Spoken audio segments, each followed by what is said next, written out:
This short video shows a relationship growth cycle that supports the needs of both you and the other person. Now, we could start from anywhere on this cycle, but let's start by looking at the other person's needs.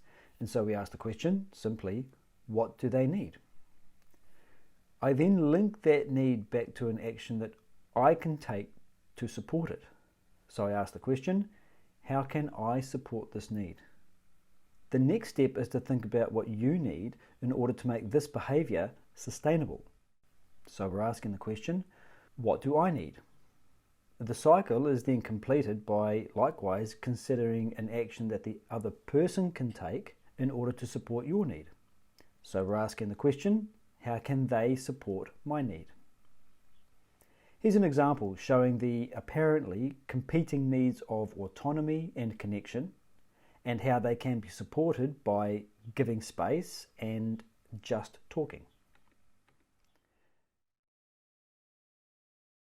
Learn more about this and other communication tools in an upcoming in-person workshop in Los Angeles, California.